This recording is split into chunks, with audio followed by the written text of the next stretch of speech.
Jésus ce matin?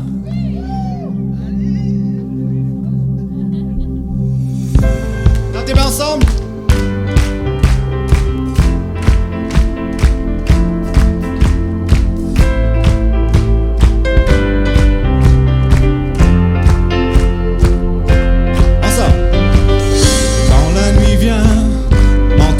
Ses bras, ta bienveillance guide toujours mes pas. Quand les nuages viennent assombrir ma foi, j'ai l'assurance de ta faveur sur moi. Ensemble, tu es mon Dieu. Tu es mon Dieu. Rien ne peut se remplacer, tu es ma paix. Rien ne peut se surpasser, tu es ma force. Rien ne peut se résister, je ne crains rien. Ta joie, tes lèvres en puissant me fait danser maintenant. Je te louerai en tout temps. Tu es vivant.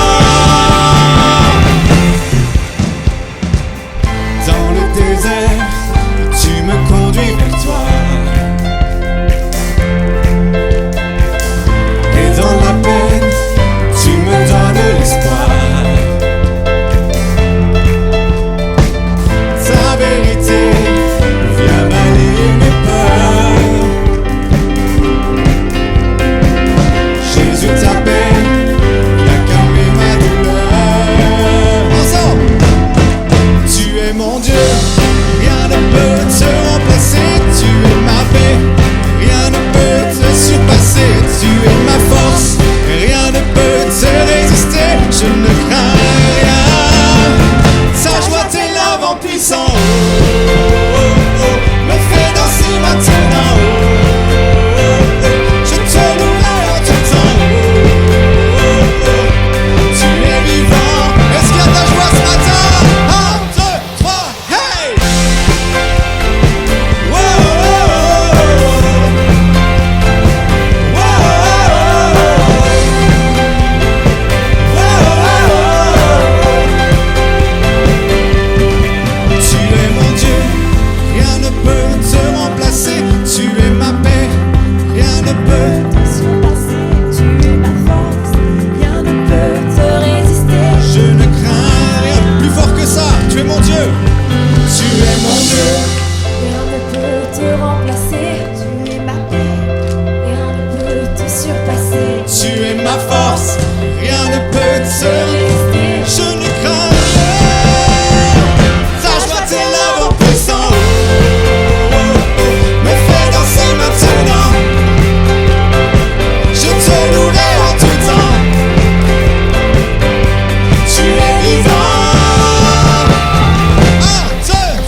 Tu es ma paix, rien ne peut te surpasser.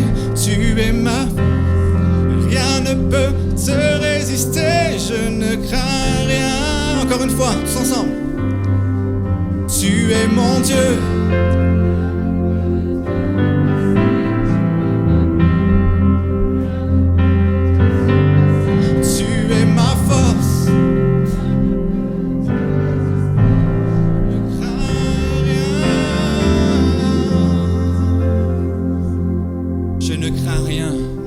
Je ne crains rien, bien plus qu'un chant, bien plus que des paroles, c'est une déclaration de foi. Parce que j'ai cette assurance, comme on va continuer à le déclarer ensemble, que peu importe si je traverse le feu, peu importe si c'est la tempête dans ma vie, il est à mes côtés. Amen.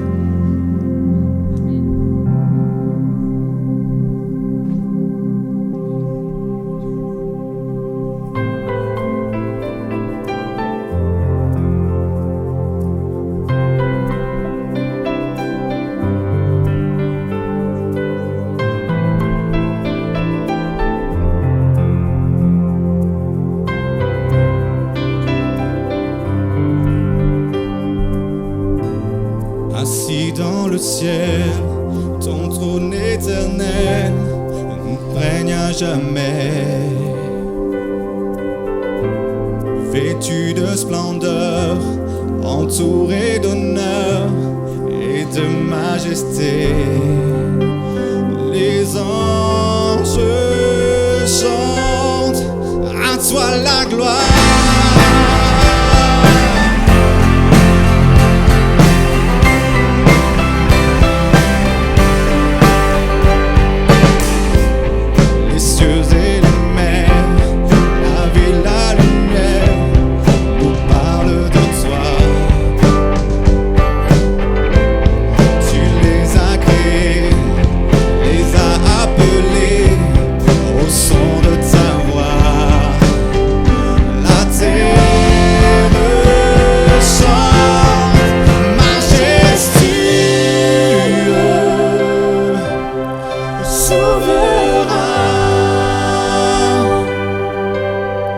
Dieu tout-puissant, tu es saint. La création loue ton nom. Tout l'univers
bonjour à tous.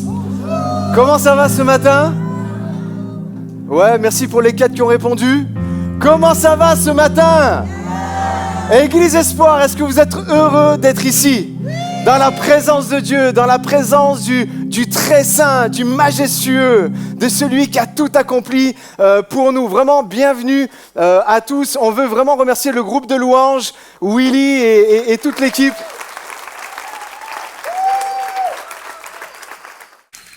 C'était vraiment des moments super. C'était génial aussi d'avoir les jeunes avec nous devant. Et c'est génial d'en avoir quelques-uns, quelques spécimens rares sur le devant. Généralement, ils sont plutôt dans la pénombre là-bas au fond. Mais c'est cool de vous avoir. Vraiment, bienvenue à tous. Je vois beaucoup de personnes nouvelles. Je vois des personnes qui sont là pour la première fois. Une amie de la chorale aussi qui est là, le Cœur du Sud. D'autres qui sont là aussi pour le repas des talibés qui va avoir lieu, en faveur des talibés qui va avoir lieu juste après la célébration. Est-ce que toute l'Église Espoir, on peut vraiment souhaiter la bienvenue à ceux qui sont là?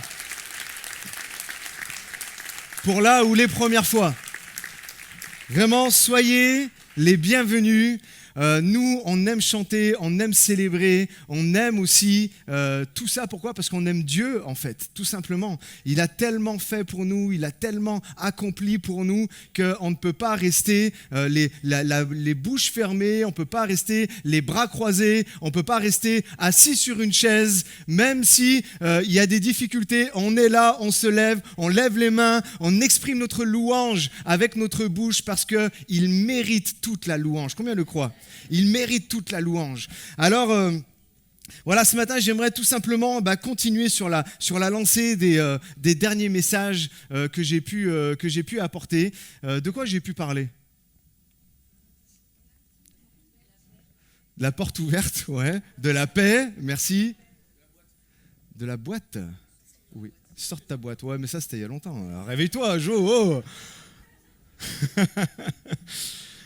Ok, et on a parlé de paix face aux inquiétudes, on a parlé de toutes ces choses-là et j'aimerais vraiment aller dans un peu plus loin. On a vu que pour avoir la paix, pour recevoir la paix, il fallait veiller sur notre cœur.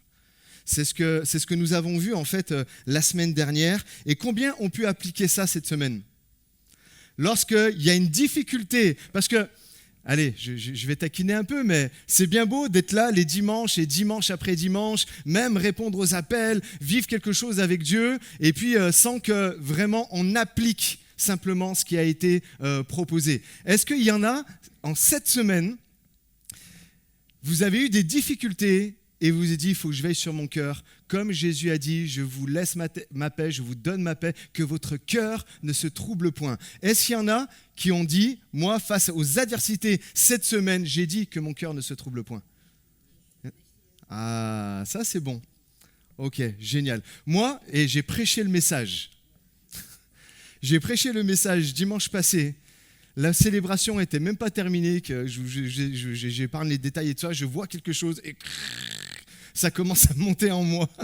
Et directement, ting, application, qu'est-ce que tu as prêché?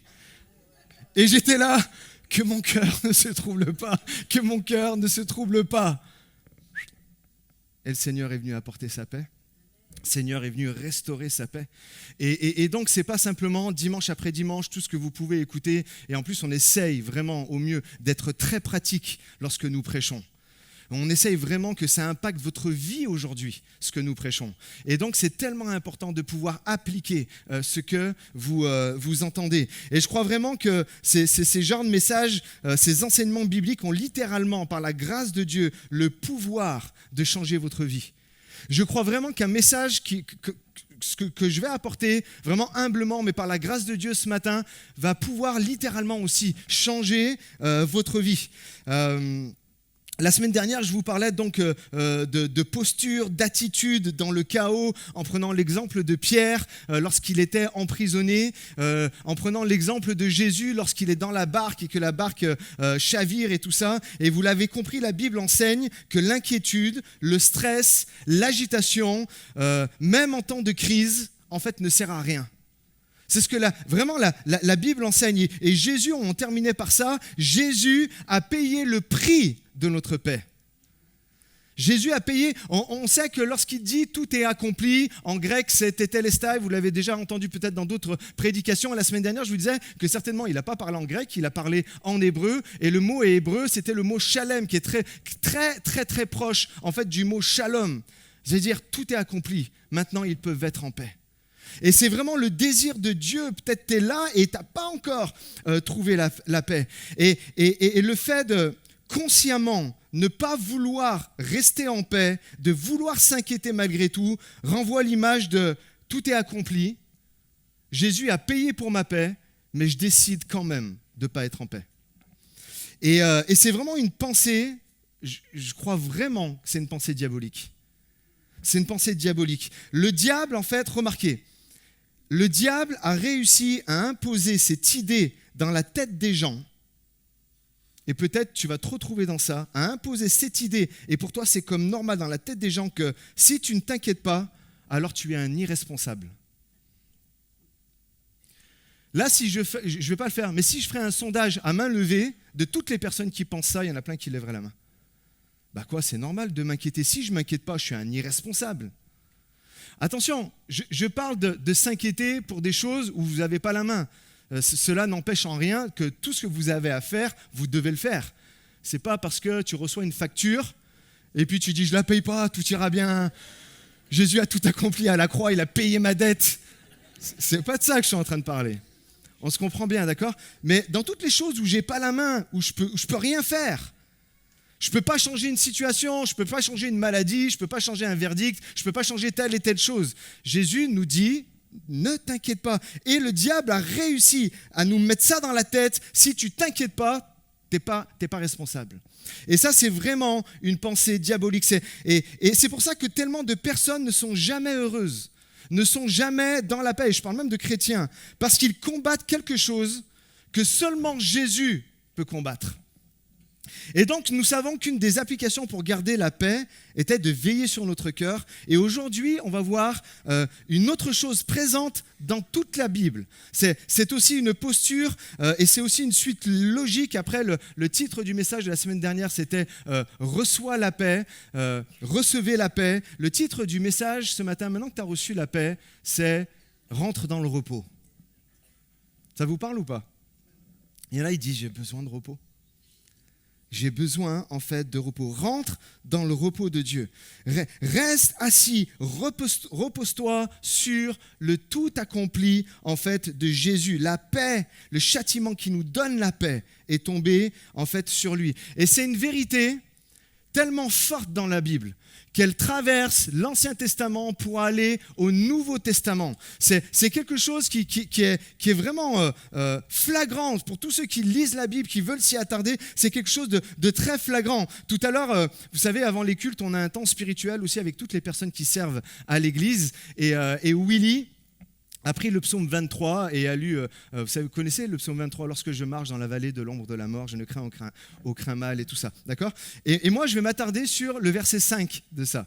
Le verset 5 nous dit « Pour moi, tu dresses une table, dites-le avec moi, en présence de mes ennemis, tu oins de parfum ma tête et tu fais déborder ma coupe. » Amen.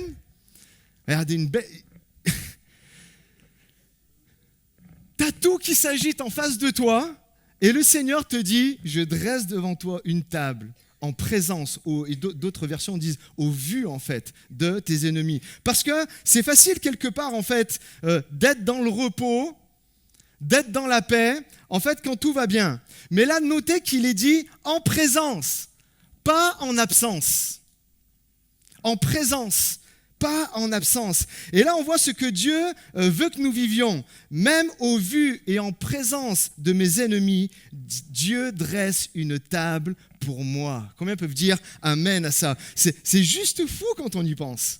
C'est juste fou. Nous, on pense qu'il y a les ennemis en face, il y a l'adversité, il y a toutes les choses et tout ça, et qu'il faut absolument s'inquiéter, parce que sinon, on n'est pas responsable. Dieu te dit, hey, assis-toi, mets-toi à la table. Et alors que nous, on veut, face aux ennemis, on a deux options face aux ennemis. C'est quoi ? C'est soit fuir, soit les combattre. Soit fuir, soit y aller. Je vais y aller et tout ça. Et ça c'est les options qu'on a. Lui, Dieu dresse une table et il te dit, assis-toi, repose-toi, vas-y, mange un bout. Moi, je pense à mon grand-père sicilien qui était là et dès qu'on arrivait à la maison, mange. Assis-toi, mange.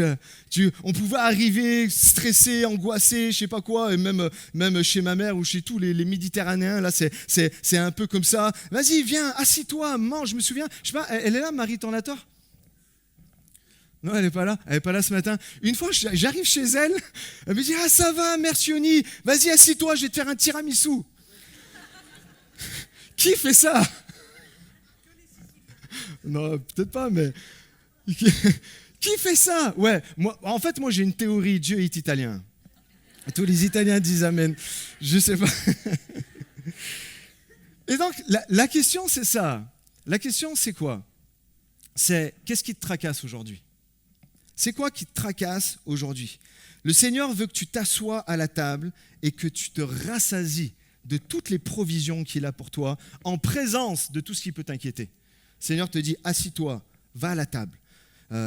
Et c'est vraiment ce qu'il veut. En fait, l'erreur serait de vouloir t'asseoir, te reposer et de manger une fois qu'il n'y a plus d'ennemis en face de toi. Et là, comme bien souvent, la Bible arrive avec une autre pensée que la pensée humaine, te dit non, pendant qu'ils sont là, même qu'ils te voient, c'est pas grave, assis-toi, repose-toi, mange.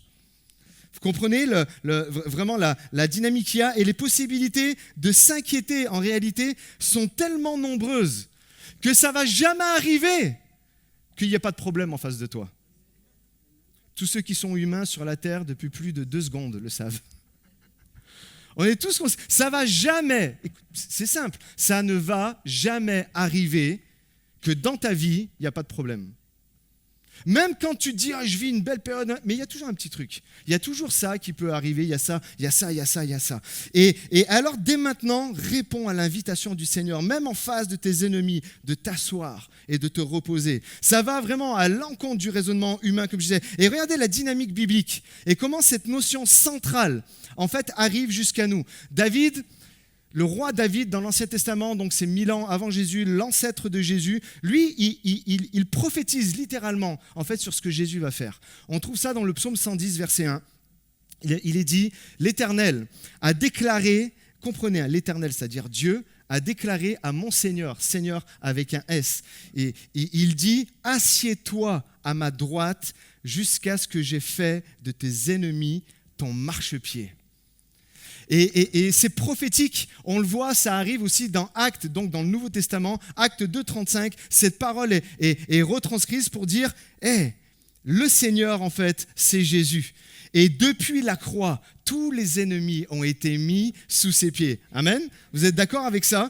Et après cela, donc, après la croix, donc Paul le dira comme ça dans Éphésiens. On va lire ensemble. Vraiment texte très important, Éphésiens 1, verset 20. Je prie, c'est ma prière aussi ce matin pour chacun d'entre nous, je prie qu'il illumine les yeux de votre cœur pour que vous sachiez quelle est l'espérance qui s'attache à son appel, quelle est la richesse, pour chacun d'entre nous ici, de son glorieux héritage au milieu des saints, au milieu de nous, et quelle est l'infinie grandeur de sa puissance qui se manifeste avec efficacité par le pouvoir de sa force envers nous qui croyons. Et écoutez ça, cette puissance, il l'a déployée en Christ quand il l'a ressuscité et l'a fait, dites-le avec moi, asseoir à sa droite dans les lieux célestes, au-dessus de toute domination, de toute autorité, vous pouvez pas dire amen à n'importe quel moment, de toute puissance, de toute souveraineté et de tout nom qui peut être nommé, non seulement dans le monde présent, mais encore dans le monde à venir. Il a tout mis, regardez encore, il a tout mis sous ses pieds et il l'a donné pour chef suprême à l'Église qui est son corps. Elle est où l'Église ?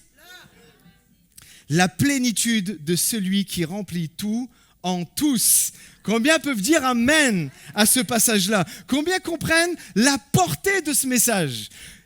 Moi, j'étais là et vraiment, j'hallucinais en fait encore hier de ce passage. Je me disais, mais en fait, est-ce que vous réalisez ? Non mais en vrai, est-ce que vous réalisez ce qu'on vient de lire? Des moments, on lit, on est là et on comprend quelques brides et tout ça, mais en fait, on ne comprend pas tout. J'aimerais vous expliquer. Nous sommes son corps. Donc, ça veut dire quoi? Ça veut dire que le corps, lui, il est la tête, chef suprême, et que nous sommes ses membres. Et ce matin, imaginons que nous sommes ses pieds. C'est plausible, d'accord? Imaginons en fait que nous sommes ses pieds. Où se trouvent nos adversaires? Où se trouvent nos difficultés? Sous vos pieds. Amen. Et là, on le voit, c'est marqué que toute domination, autorité, puissance, que tout ce qui peut être nommé, on le chante souvent, hein, le chant, c'est tu es saint, puissance, autorité, royaume et dignité, ton nom est au-dessus de tout.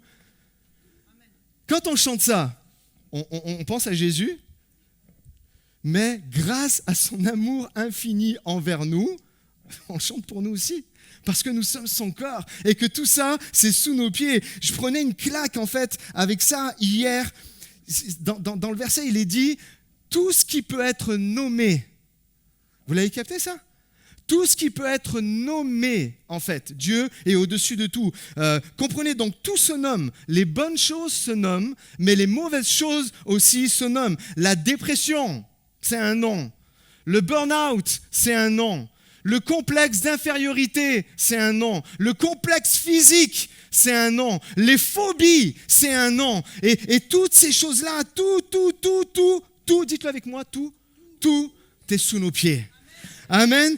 Tout se nomme et ce passage nous dit littéralement que face à cela, Dieu nous invite et à nous asseoir parce que tout cela est sous nos pieds. Et dans ma tête, c'était tellement fort que je me disais, quand je vais faire prendre conscience aux gens par le Saint-Esprit, tout cela, les gens allaient se lever de leur chaise et applaudir le roi des rois.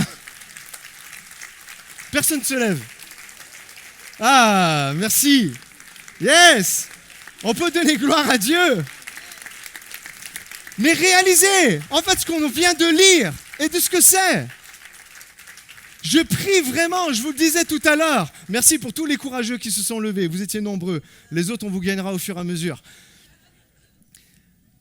Réalisez au fur et à mesure qu'on lit ce passage-là, on comprend, on se dit, mais en fait, c'est juste incroyable. Et comme je disais tout à l'heure, je me joins à l'apôtre Paul qui dit, je prie qu'il illumine les yeux de votre cœur pour comprendre en fait tout ce qu'il allait dire après. Parce que c'est tellement fou. Vous savez, c'est dans Éphésiens qu'il est parlé il peut faire au-delà de tout ce qu'on peut penser ou imaginer. Amen. Regardez ce qui se passait. En fait, à l'époque des rois dans l'Ancien Testament, lorsqu'un roi était vaincu, il était amené devant le roi victorieux. Et le roi victorieux, en fait, on faisait mettre à genoux le roi qui avait perdu. Et en fait, le roi victorieux venait mettre son pied sur le dos, en fait, du roi vaincu. Laissez-moi vous dire, c'est exactement ce que Jésus a fait face au diable, face à l'ennemi, en fait, de nos âmes. Et la question est, si tu veux bien mettre, la question est, c'est, mais ok, je comprends tout ça, mais pourquoi j'avance pas dans ma vie? Pourquoi j'avance pas? Je comprends tout ça, mais pourquoi j'avance pas? Écoutez, beaucoup se demandent pourquoi j'arrive pas à avancer dans la vie, pourquoi j'arrive pas à tenir ferme. Pourtant, je suis persévérant, pourtant, je reste debout, pourtant, et comme dans Éphésiens, et je vais en reparler un peu tout à l'heure, mais pourtant, j'utilise toutes les armes spirituelles comme le bouclier de la foi, le casque du salut, l'épée de l'esprit. Pourtant, je connais tout ça et j'essaye de l'appliquer à ma vie. Tu sais pourquoi? Parce que avant d'apprendre à marcher, avant d'apprendre à tenir peut-être des armes, d'accord, eh bien, tu dois apprendre à t'asseoir.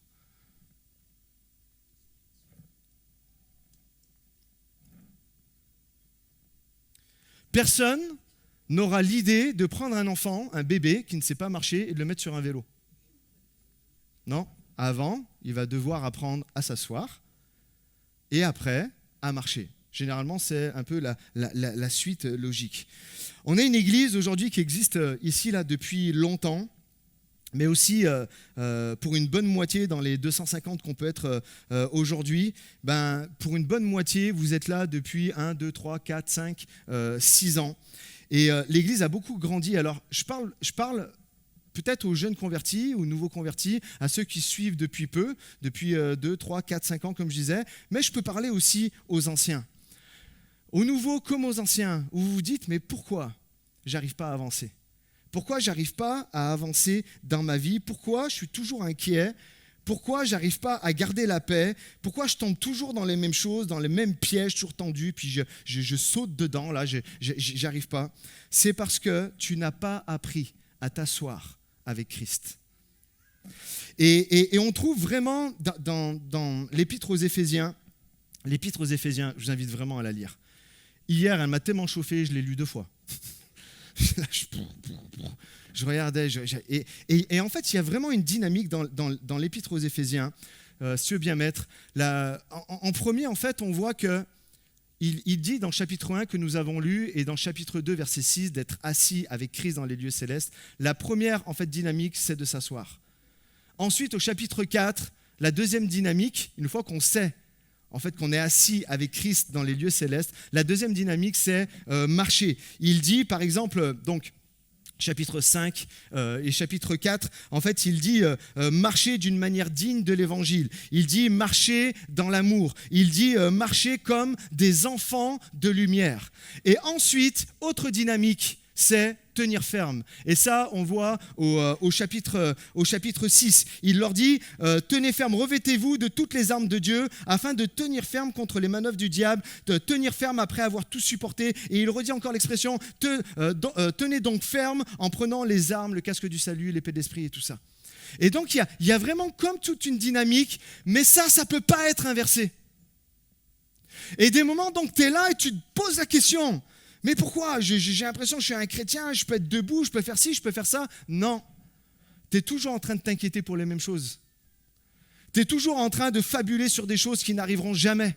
Et le Seigneur te dit, avant de pouvoir combattre, avant de pouvoir marcher, avant de faire toutes ces choses-là, il faut que tu apprennes à t'asseoir. Il faut que tu apprennes à t'asseoir sur le tout est accompli de Jésus.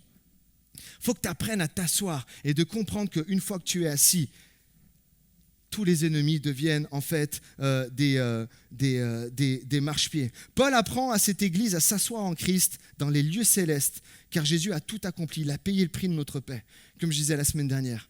Et ce matin, alors qu'il illumine les yeux de nos cœurs, je proclame tous ici que nous allons rentrer dans le repos de Dieu, même face, alors que nos ennemis sont là et nous font face. Plus de raison, en fait, de s'inquiéter. Encore une fois, pas le repos quand vous voulez triompher de vos ennemis, quels qu'ils se nomment, mais là, aujourd'hui, alors qu'ils sont encore là, je vais m'asseoir. Je vais aller à la table du Seigneur. Peut-être les symptômes de la maladie sont encore là. On a beaucoup prié aussi ces derniers temps et on croit que le temps des miracles n'est pas fini. Et comme je vous disais aussi, dans pas longtemps, je vais faire un condensé de tout ce qui s'est passé ces dernières semaines et des personnes qui ont reçu vraiment des guérisons. Mais peut-être encore aujourd'hui, les symptômes de la maladie sont toujours là. Les blessures de ton cœur liées au passé sont toujours là. Et tu te réveilles avec et ça vient te voler, te ravir ta paix. Les choses en fait sont là, l'ennemi est là et il rugit encore. Mais le Seigneur te dit, assis-toi jusqu'à ce que je fasse d'eux tes marchepieds. Si tu peux mettre la diapo suivante, malheureusement, et comprenez, vraiment, il y a comme encore des pensées à remettre en ordre, d'accord ? Nous exigeons un exaucement avant de pouvoir nous reposer quant à ce que Dieu veut que nous nous reposions avant qu'il nous exauce. Est-ce que vous comprenez que ce n'est pas pareil ? Et souvent, on est là, on se dit, je vais y aller, je veux un exaucement, regarde Seigneur, je suis là, je tiens bon et tout. Là. Non, le Seigneur, il te dit, tu veux tout ça ? Tu veux triompher de tes ennemis, tu veux recevoir la paix, tu veux pouvoir la garder, tu veux pouvoir être dans le repos, alors repose-toi en moi. Ce n'est pas toi qui vas combattre, c'est moi. Dis-le à ton voisin, c'est Dieu qui combat pour toi. Dis-lui.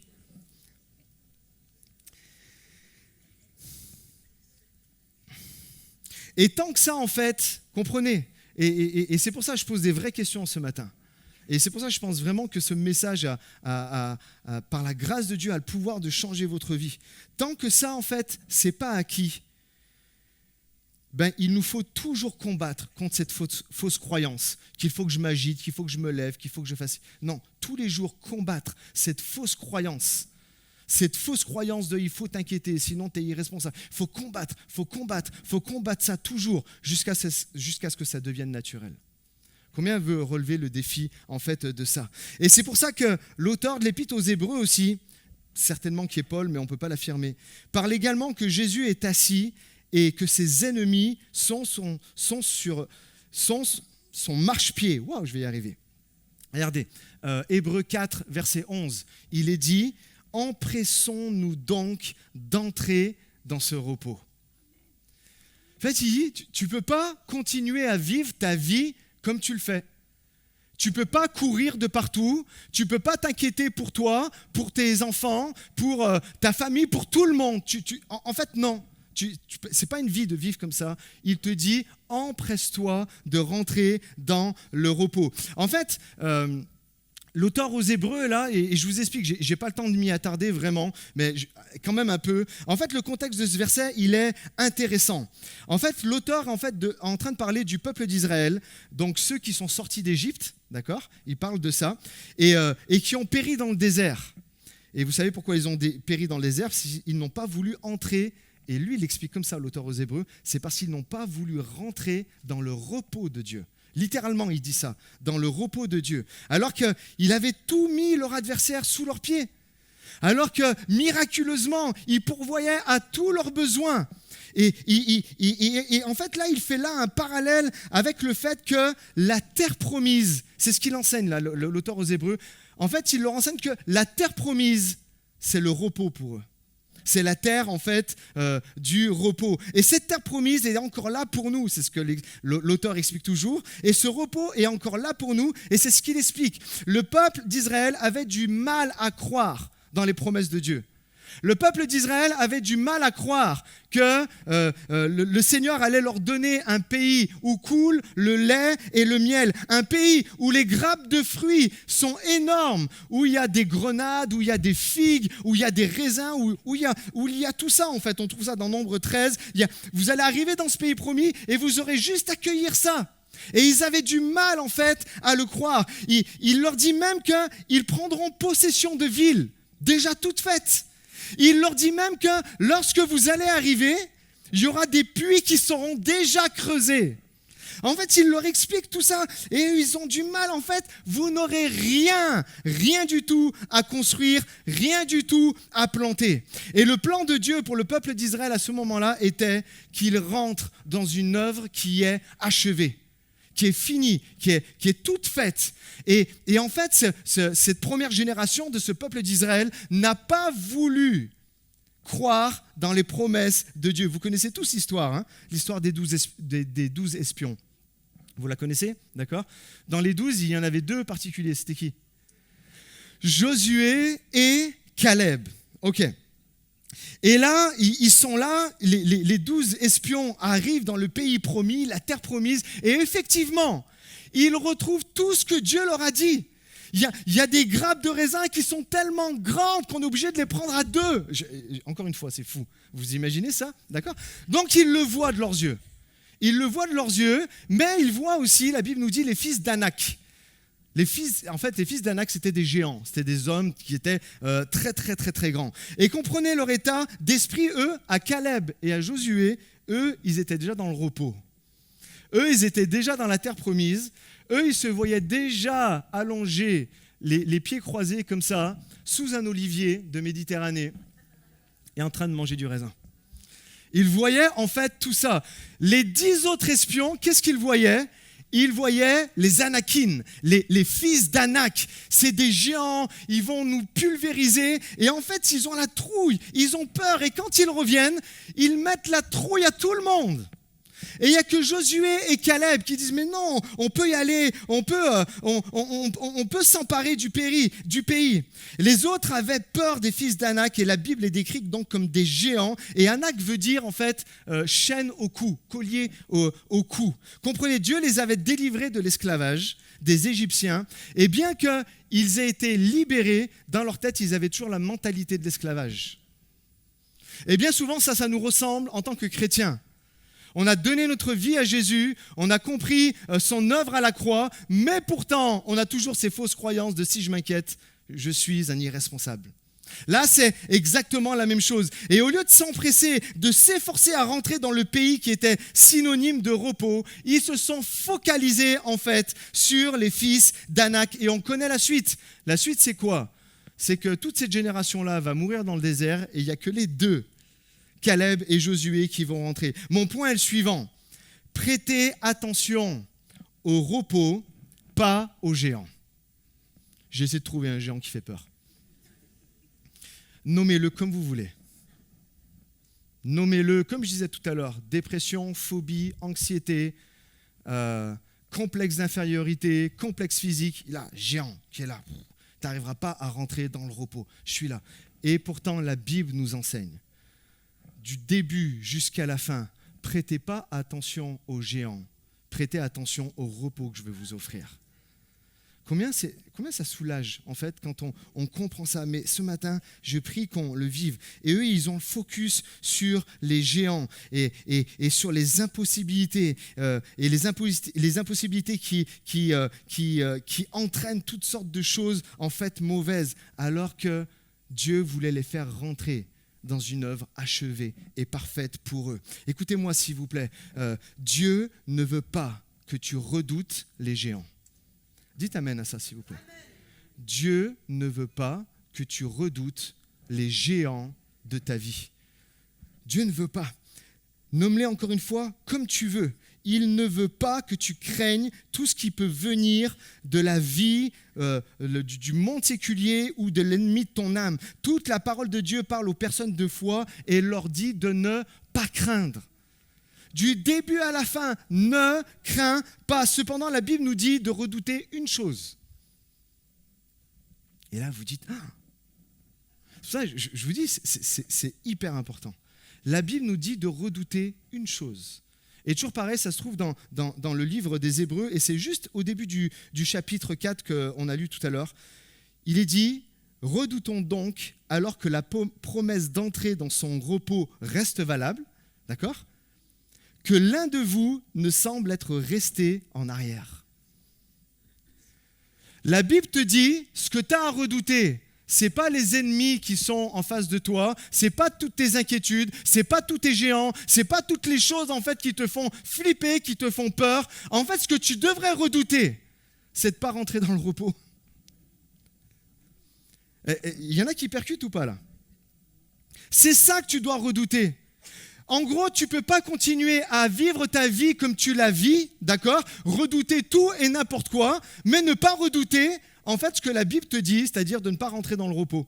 De ne pas... Et c'est pour ça qu'il leur dit après, verset 11, « Empressez-vous de rentrer dans ce repos. » Il est toujours là, il est valable en fait pour vous. Empressez-vous, vous devriez lâcher tout ce que vous êtes en train de faire pour rentrer en fait dans le repos de Dieu. Arrête de focaliser sur les géants, mais concentre-toi sur les promesses de Dieu. Pourquoi ? Parce qu'elles sont oui et amen. À qui tu vas donner le plus de poids ce matin ? Aux géants, aux ennemis qui sont en face de toi ou à Dieu qui est au-dessus de tout ? Dieu t'aime tellement. Vraiment.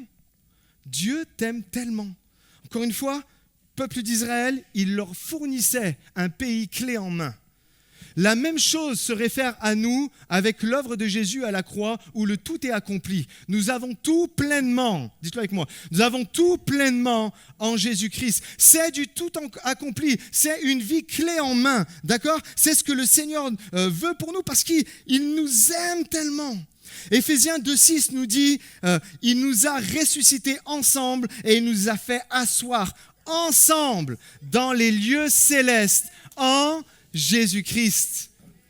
Amen. Cette image, elle est tellement puissante. D'ailleurs, dans l'épître aux Éphésiens, un des mots qui revient sans arrêt, c'est le mot puissance.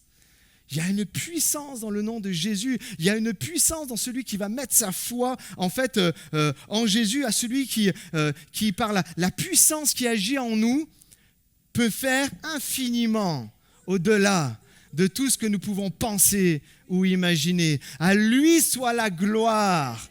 Amen. Ouais, vous pouvez lui donner la gloire.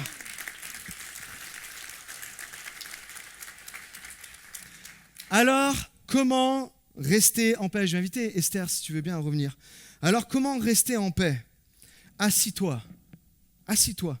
De la même manière que pour garder ta paix, de préserver ta paix, tu dois te dire à toi-même, et ça passe par vraiment la bouche, par le langage, que mon cœur ne se trouble pas. D'accord? De la même manière, lorsqu'en fait, tu veux rester en paix, tu te dis, ok, je vais m'asseoir. Je vais m'asseoir. Je vais m'asseoir, je vais me reposer, le travail a été fait, le tout accompli de Jésus est là, tous les géants ont été terrassés, tous les géants en fait sont sous les pieds en fait de Jésus. Alors, quand l'ennemi vient vers toi, regardez ce qu'on va faire.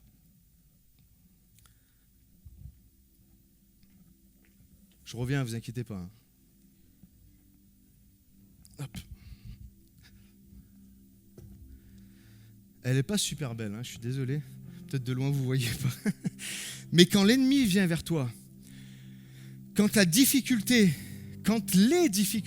vont arriver, et de toute façon, elles arrivent tout le temps, elles n'arrêtent jamais, elles sont toujours là, d'accord ?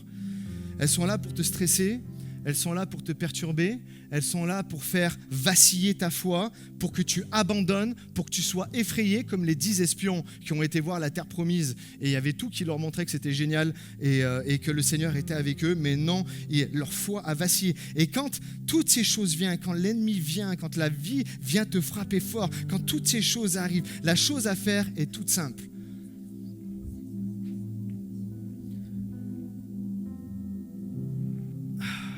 Ça fait du bien en plus. Je me repose. Je reste assis tranquillement. Et j'imagine ça. Je suis assis dans les lieux célestes avec Jésus. Je suis assis. Dis-le. Je suis assis dans les lieux célestes avec Jésus. Tous mes ennemis sont sous mes pieds. Tous mes ennemis, et viendra un temps, pas si loin, où même la mort sera sous ses pieds. Lui, il l'a fait déjà, pour nous c'est à venir, mais même la mort sera sous mes pieds. L'Apocalypse dit, il essuiera toute larme de leurs yeux. Il n'y aura plus de mort, il n'y aura plus de maladie, il n'y aura plus toutes ces choses. Et le Seigneur te dit, en attendant ça, repose-toi. J'ai tout accompli, repose-toi. Repose-toi, c'est la première étape. Ok, tu vas aller plus loin, on va aller plus loin, il n'y a pas de souci. Mais la première étape en tant que chrétien, c'est tu dois t'asseoir. Et quand on s'assoit sur une chaise, d'accord, je ne me pose pas la question, est-ce qu'elle va tenir la chaise? Est-ce que vraiment elle va... Je sais qu'il y en a qui ont des complexes de poids ici. Est-ce que la chaise va pouvoir en fait supporter mon poids? Est-ce qu'elle va vraiment tenir? Ça tient parce que je suis assis en fait, pourquoi? Sur le tout accompli de Jésus. En fait, c'est ce qu'il nous demande de faire. L'apôtre Paul, quand il écrit aux Éphésiens, justement, on l'a lu et puis un peu les versets avant, il est en train d'expliquer tout ce que Jésus a fait. Et le tout accompli. Et c'est pour ça qu'aujourd'hui, nous pouvons être assis, en fait, sur le... Wow, l'effet spécial. Je fais le tour. Le tout accompli, en fait, de Jésus. Les amis, j'aimerais vous dire, hop, je le laisse comme ça, là, pour que personne n'oublie. Le Seigneur te demande juste ça. Il ne te demande pas de jeûner 5 jours, de lire 15 chapitres de la Bible par jour. Il ne te demande pas tout ça. Il te demande de le faire dans une certaine proportion équilibrée à ta vie d'aujourd'hui. Mais surtout, avant tout, il te demande de te reposer. Maintenant, à partir d'aujourd'hui, quand le diable va venir te dire, alors, qu'est-ce que tu vas faire? T'as vu, je suis là, et puis je ne suis pas seul. Il y a ci, il y a ça, il y a ça. moi je reste assis parce que je sais que mon Rédempteur est vivant. Et c'est lui qui va se lever le dernier sur cette terre. Cette réponse est une attitude de foi, une attitude. Vous voulez savoir une attitude responsable? Tout à l'heure on parlait d'irresponsabilité quand on ne s'inquiétait pas. Non, une attitude responsable, c'est quelqu'un qui sait se reposer sur le tout accompli de Jésus. L'Église devrait dire amen à ça.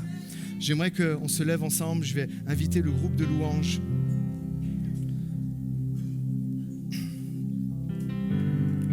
Merci. J'aimerais que on est là ensemble. Je ne vais pas vous demander de venir devant et je veux juste qu'on prenne un temps en fait de louange, d'adoration et de proclamation de l'amour de Dieu pour nous. L'amour de Dieu pour nous. Si je peux prêcher un message comme ça, de savoir se reposer en Christ, c'est parce que Jésus, par amour pour nous, a tout accompli pour nous. Et il nous donne cette possibilité ce matin de pouvoir nous reposer en lui. Alors avec le groupe de louanges, je vais prier un instant, mais après avec le groupe de louanges, on va chanter bien plus haut que les montagnes, que les cieux, bien plus profond que les mers, que les océans. Son amour est là. Je ne craindrai rien parce que tu es avec moi. Je ne craindrai rien. Je peux m'asseoir. Je peux être dans la quiétude. Je peux être serein parce que Jésus a vaincu la mort, a vaincu tous les ennemis. Et tous mes ennemis sont sous ses pieds. Amen. Alors qu'on puisse vraiment le chanter ce matin de tout notre cœur. Seigneur mon Dieu, je te prie Seigneur, tu vois ce message apporté simplement avec mes mots à moi tellement faibles, tellement perfectibles. Mais Seigneur mon Dieu, ton esprit est là. Et ta parole, elle est imperfectible. Ta parole, elle est bonne, elle est rassurante, elle est guérissante, elle est bénissante. Et Seigneur mon Dieu, je te prie, tu vois toutes les personnes qui sont là, et semaine après semaine, tu vois la série de messages. On a appris à ne pas s'inquiéter, où sont les inquiétudes et tout ça. On a vu que tu es venu nous laisser ta paix, nous donner ta paix, pas comme la paix du monde, mais une paix qui surpasse tout raisonnement humain. Et tu nous as dit que notre cœur ne se trouble point. Oui, il y aura des choses, il y aura des tribulations, il y aura vraiment des choses difficiles. Et il y a des choses difficiles à vivre. Mais tu nous as dit que votre cœur ne se trouble pas. Et la semaine dernière, nous l'avons vu. Pour rester en paix, nous ne voulons pas que notre cœur se trouble. Maintenant, je prie pour que cela soit vraiment assis. Eh bien, je te prie afin que tout le monde puisse trouver le repos. Tout le monde puisse trouver le repos. Tu dresses devant nous une table en face de nos ennemis. Et tu nous dis, mon enfant, assis-toi, repose-toi, regarde à la table, tu as de quoi te nourrir. Regarde, j'ai tout accompli. Autour de toi, ils peuvent tous s'agiter. Tous, ils peuvent s'agiter. Le monde peut être sans dessus-dessous. Moi, je suis celui qui règne et qui est au-dessus de tout. Et j'ai fait de toi, Église Espoir, mon corps. Et mes ennemis et tes ennemis sont sous nos pieds. C'est la vérité que nous voulons croire. Alors, Seigneur mon Dieu, comme la semaine dernière, nous avons appris à dire à notre âme, à dire à notre cœur, ne te trouble pas. Aujourd'hui, nous voulons apprendre, Seigneur mon Dieu, à rester assis. Je sais, Seigneur mon Dieu, que ce n'est pas un exercice facile. Je sais que ce n'est pas quelque chose qu'il te plaise que pour certains, ça soit une révélation et puis que d'un coup, ça marche. Mais je sais, Seigneur, que pour d'autres, ça va être un pas à la fois, un jour à la fois.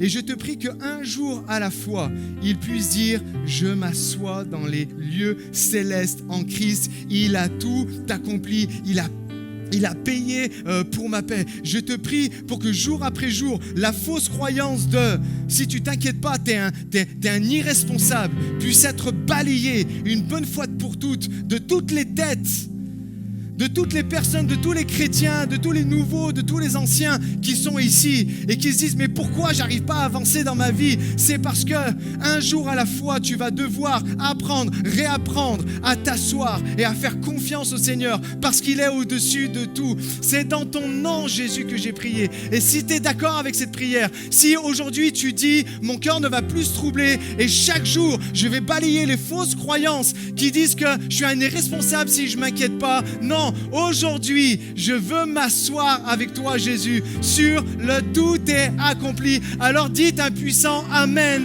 et un puissant Alléluia. Donnez la gloire à Jésus qui vous donne l'opportunité de pouvoir vivre ça. Chantons, chantons les amis. Vraiment, restez debout, que ce soit votre prière, ce chant. Ouvrez vos mains tranquillement. Levez vos mains si vous avez besoin que vos mains soient levées. Soyez à genoux si vous devez être à genoux. Mais vraiment une attitude qui dit, ça c'est ma prière, Jésus. Ça c'est ma prière. Ton amour au-dessus de tout qui me fait me reposer.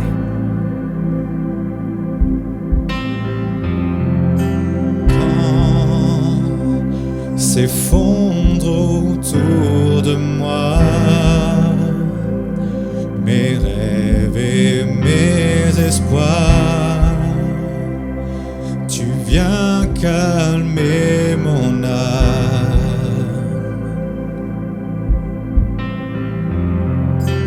Quand l'échec a pris la place, je trouve en toi la grâce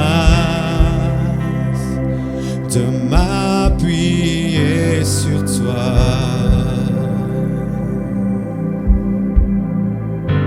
Quand tu entends mon cri, ton cœur plein d'amour, viens à mon secours et souffle en moi ta vie.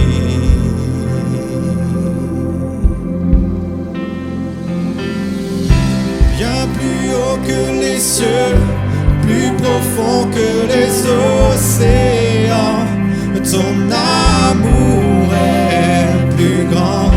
Ta grâce est infinie, ta bonté reconstruit ma vie. Ton amour est plus grand.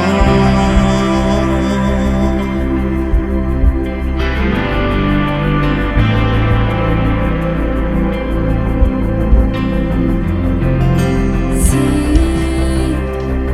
je perds pied sous l'épreuve, ta main saisit mon bras, tu as fermé mes pas.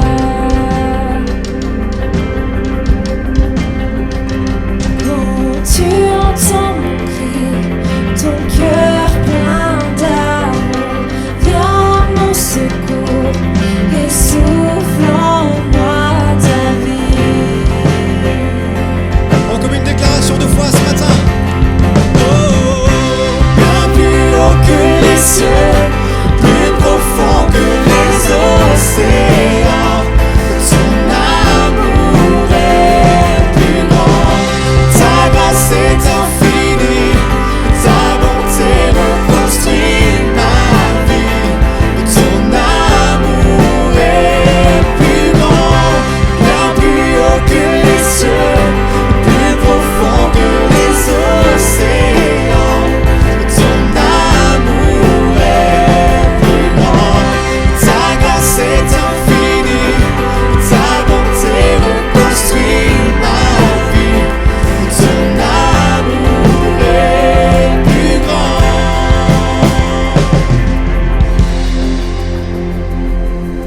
Tu es avec moi, je ne crains Crois-le ce matin. rien. Oui, tu es avec moi, Seigneur. Chante-le, crie-le. Tu es avec moi, je ne craindrai rien. Oui, tu es avec moi, Seigneur. Comme un cri de guerre. Oh, tu es avec moi, je ne craindrai rien. Oui, tu es avec moi, Seigneur. Oui, tu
est infinie, ta bonté reconstruit ma vie, ton amour est pur. Alléluia. Alors que la musique elle continue, que nous sommes dans sa présence ce matin,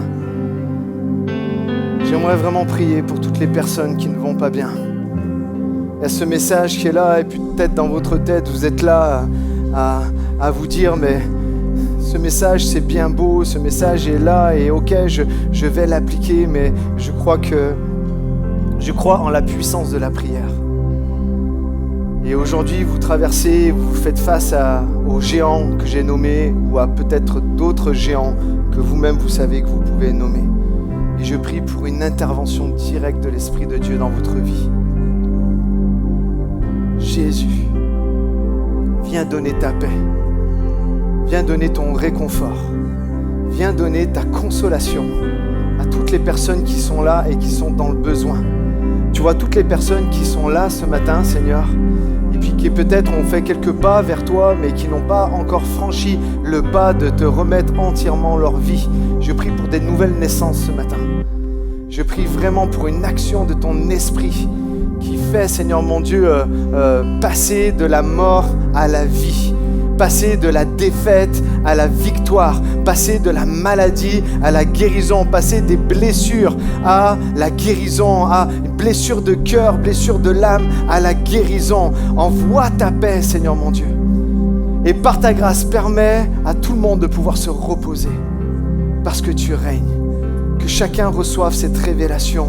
Illumine les yeux de nos cœurs ce matin. Amen. Et alors que nous sommes là, j'aimerais qu'on puisse rechanter juste « Je ne craindrai rien, je suis avec toi ». Et que ce soit votre prière face à tous les géants de votre vie, vous focalisez pas sur les géants, focalisez sur la grâce de Dieu, par son amour, par le tout accompli, focalisez sur la croix. Je ne craindrai rien, car tu es avec moi. Oh, chante-le, chante-le. Tu es avec moi, je ne craindrai rien. Tu es avec moi, Seigneur. Allez, déclare-le bien plus fort que ça ce matin. Tu es avec moi. Voilà, c'est ça, déclarez, déclarez. Tu es avec moi. C'est votre confession de foi ce matin. Tu es avec moi, je ne craindrai rien. Tu es